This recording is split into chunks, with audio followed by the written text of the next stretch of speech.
Hello guys, आपको अगर H bank का पर्सनल लोन को फोरक्लोज करना है तो आप एकदम सही वीडियो पे आए हैं। तो आज आपको हम दिखाएंगे कि एच बैंक से अगर पर्सनल लोन चल रहा है तो आप उसको कैसे फोरक्लोज करेंगे। तो चलिए वीडियो को शुरू करते हैं।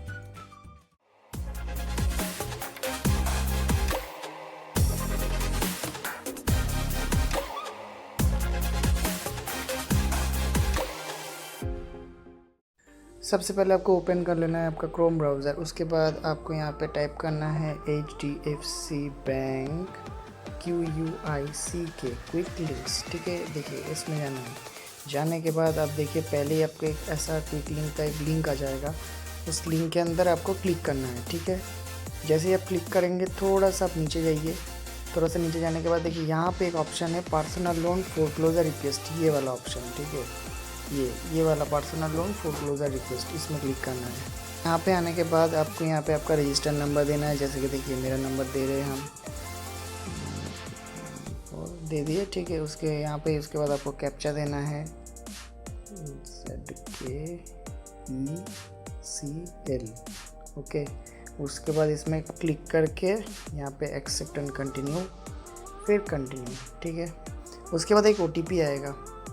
लेकिन एक चीज़ यहाँ पे ध्यान रखिए, यहाँ पे जो आप नंबर देके लॉगिन करेंगे वो नंबर आपका लोन के अगेंस्ट में रजिस्टर होना चाहिए। ठीक है, नहीं तो आपको यहाँ पे कुछ नहीं दिखेगा। तो आपका बैंक अकाउंट में भी वही नंबर होना चाहिए। मान लीजिए बैंक अकाउंट नहीं भी है तो अगर कोई लोन आप लेके रखे, जैसे कि पर्सनल लोन, ठीक है, personal loan, two wheeler loan, कोई भी लोन हो सकता है, तो जो आप HDFC बैंक से लिए, ठीक है, तो यहाँ पे सारा यहाँ पे देखिए एक्टिव क्लोज करके लोन नंबर देके सारा यहाँ पे आ जाएगा। तो आपको मान लीजिए पर्सनल लोन अगर फोरक्लोज करना है, ठीक है, तो देखिए यहाँ पे मेरा ये पर्सनल लोन नीचे वाला देखिए जो एकदम लास्ट में है। ठीक है, तो इसके आगे एक आपको एक रेडियो बटन दिख रहा है, इसमें क्लिक करना है। करने के बाद आप जो भी सिटी से हो वो सिटी यहाँ पे आपको लिख देना है। जैसे मैं कोलकाता से हूँ तो कोलकाता लिख दिया। ठीक है, कोलकाता लिखने के बाद ये देखिए नीचे में ड्रॉप डाउन आएगा, इसमें क्लिक करना है। करने के बाद एक ब्रांच ऑटोमेटिक सिलेक्ट हो जाएगा, उसमें कोई प्रॉब्लम नहीं है। मान लीजिए आपको अगर टू व्हीलर लोन क्लोज करना है तो यहाँ पे आपको टू व्हीलर वाला सेक्शन में क्लिक करना है। ठीक है, या फिर आपका हो सकता है कि ऑटो लोन आप मतलब फोर व्हीलर आप लेके रखे, वो भी आप यहाँ पे क्लोज कर सकते हैं। ठीक है, पार्शियल पेमेंट भी हो सकता है यहाँ पे। तो मान लीजिए आपको यहाँ पे अगर पूरा फोर क्लोज करना है या फिर पार्शियल पेमेंट करना है तो कुछ भी आपको यहाँ पे ऑप्शन सिलेक्ट करना पड़ेगा। करने के बाद आप यहाँ पे सीधा कंटिन्यू। ठीक है, करने के बाद देखिए यहाँ पे आपका देखिए आ गया EMI कितना है। ठीक है, तो यहाँ पे ओवर ड्यू अगर है तो वो भी दिखा देगा, और प्रिंसिपल आउटस्टैंडिंग कितना है वो भी यहाँ पे दिखा रहा है। ठीक है, दिखाने के बाद थोड़ा सा नीचे जाइए, आप देखिए यहाँ पे 6 ऑप्शन अवेलेबल है। ठीक है, तो यहाँ पे फोरक्लोजर रिक्वेस्ट है पहले। ठीक है, उसके बाद आप यहाँ से NOC का भी ऑप्शन यहाँ पे आता है, क्योंकि NOC का ऑप्शन अभी यहाँ पे नहीं दिखा रहा है क्योंकि आप मेरा लोन अभी चल रहा है। जैसे ही क्लोज हो जाएगा आप यहाँ से NOC भी ले सकते हैं। वैसे भी बैंक NOC 15 डेज़ के अंदर आपका रजिस्टर्ड ईमेल आईडी पे भेज देगा, लेकिन आप अगर वो मिस कर गए या फिर रजिस्टर्ड ईमेल आईडी आपके पास नहीं है तो आप यहाँ पर आके भी डाउनलोड कर सकते हैं। ठीक है, तो अभी चलिए देखते हैं। यहाँ पर देखिए फोरक्लोजर रिक्वेस्ट है, इसमें आपको क्लिक करना है। ठीक है, करके कंटिन्यू करना है। अगर आप पार्ट पेमेंट करना चाहते हैं तो आप सीधा देखिए सिंपली यहाँ पे पार्ट पेमेंट का भी ऑप्शन है। ठीक है, तो अभी हम लोग फोरक्लोजर का देखेंगे। तो फोरक्लोजर में क्लिक कीजिए, करने के बाद कंटिन्यू।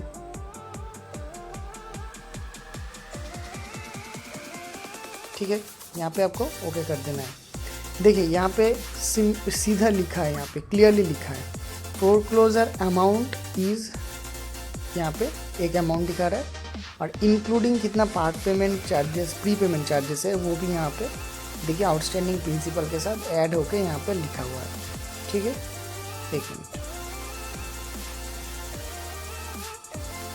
तो देखिए यहाँ पे मेरा फोरक्लोजिंग अमाउंट आ रहा है 3,42,427 रुपीज़। ओके, इंक्लूडिंग चार्जेस कितना हो रहा है 3.54% आउटस्टैंडिंग प्रिंसिपल के ऊपर मेरा लग रहा है। तो मेरा वहाँ पे कितना दिखा था 3,28,000 मेरा प्रिंसिपल आउटस्टैंडिंग था, उसके ऊपर जो बाकी का जो चार्जेस है वो लग के 3,42,000 पे करेंगे तो मेरा लोन जो है वो यहाँ से फोरक्लोज हो जाएगा। ठीक है, कुछ भी नहीं है यहाँ पर। देखिए यहाँ पे NOC का भी लिखा है 10 दिन के अंदर, मैं 15 दिन बोला था। देखिए 10 दिन के अंदर अभी बैंक आपको NOC भी दे देगा। ठीक है। तो अब यहाँ पे आपको एक रीज़न देना है, कोई भी आप रीज़न दे सकते हैं कि आपके पास सरप्लस फंड्स अवेलेबल है, उसका भी सिलेक्ट कर सकते हैं। और अभी पेमेंट कैसे करेंगे, देखिए ऑनलाइन दे सकते हैं, चेक या डिमांड ड्राफ्ट भी दे सकते हैं। चेक देंगे तो आपको उसमें डिले हो जाएगा, मैं हमेशा आप कोशिश कीजिए ऑनलाइन ही देने के लिए, ठीक है। उसके बाद आप यहाँ पर कंटिन्यू करेंगे। जैसे ही आप कंटिन्यू करेंगे तो लोन जो है आपका क्लोज़ हो जाएगा। देखिए जैसे मैं अभी क्लोज़ नहीं कर रहा हूँ, फिर भी आपको हम दिखाने के लिए एक बार कंटिन्यू करते हैं।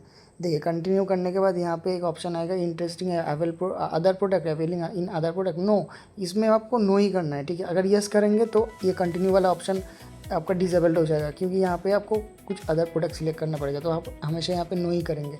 नो करके यहाँ पे रिमार्क्स में कुछ लिखना है कि सरप्लस फंड्स आपके पास है, या फिर कुछ भी नहीं भी लिखेंगे तो भी चलेगा। कंटिन्यू करेंगे तो आपका लोन जो है, देखिए आपका ये लास्ट वाला पेज में है, ठीक है। तो अभी करेंगे तो आपका वो हो जाएगा। तो फिर आपको यहाँ पे एक लिंक भी आएगा, ठीक है। आपका मैसेज में भी एक लिंक आएगा, यहाँ पे भी एक लिंक आएगा, उस लिंक में जाके आप पेमेंट कर देंगे तो आपका लोन जो है वो पूरा फोरक्लोज हो जाएगा, ठीक है। हम लोग देखेंगे क्या कि पार्ट पेमेंट कैसे करेंगे। तो पार्ट पेमेंट के लिए पहले वो वाला पेज पे जाना है आपको, ठीक है। देखिए यहाँ पे पार्ट पेमेंट का ऑप्शन है, तो पार्ट पेमेंट वाला ऑप्शन में आप क्लिक करेंगे, ठीक है। करके आप यहाँ पे कंटिन्यू करना है। तो देखिए यहाँ पे कितना अच्छा सिस्टम है। आप यहाँ पे जितना अमाउंट, मान लीजिए आप 50,000 देंगे, ठीक है। तो 50,000 देने के बाद 50,000 की आप EMI भी कम कर सकते हैं। आपका टेन्योर जो है, मतलब लोन मान लीजिए 5 साल का ले लिए हैं आप, तो आपका वो 2 साल ऑलरेडी दे दिए, 3 साल और बाकी है आपका। तो आपके पास अगर EMI देने का कैपेबिलिटी है तो आप टेन्योर भी कम कर सकते हैं। उसमें क्या होगा, आपका इंटरेस्ट कम हो जाएगा। और आप अगर EMI कम करना चाहते हैं, टेन्योर वही रहेगा, 5 साल के लिए लिए थे, 3 साल और देना है, 3 साल ही रहेगा, लेकिन EMI आपका कम हो जाएगा। उस केस में क्या होगा आपका, उस केस में भी आपको इंटरेस्ट कम लगेगा, लेकिन आप लोन जो है 2 तरीके से एडजस्ट कर सकते हैं पार्ट पेमेंट के, मतलब part payment in case of you are paying partially, in case you are paying partially, then you can do anything, okay. आप EMI रिड्यूस भी कर सकते हैं, लोन टेन्योर भी कर सकते हैं।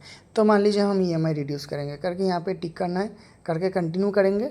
वही सेम, बाकी का सेम ही है, most of things are similar. करके आप करेंगे तो ईजिली हो जाएगा, ठीक है। तो चलिए वीडियो यहाँ पे ख़त्म करते हैं। वीडियो अगर अच्छा लगा है तो काइंडली सब्सक्राइब कीजिए। मेरा 1000 सब्सक्राइबर हो गया था, ठीक है। 1000 सब्सक्राइबर होने के बाद फिर मैं वीडियो बनाना छोड़ दिया। तो अभी हम डिसाइड किए हैं कि अभी वीडियो डालेंगे। और मेरा वॉच आवर भी हो गया था पूरा कंप्लीट, लेकिन छोड़िए, आप लोग सपोर्ट कीजिए, थोड़ा सा लाइक कर दीजिए मेरा वीडियो को, ठीक है। थैंक यू, चलिए।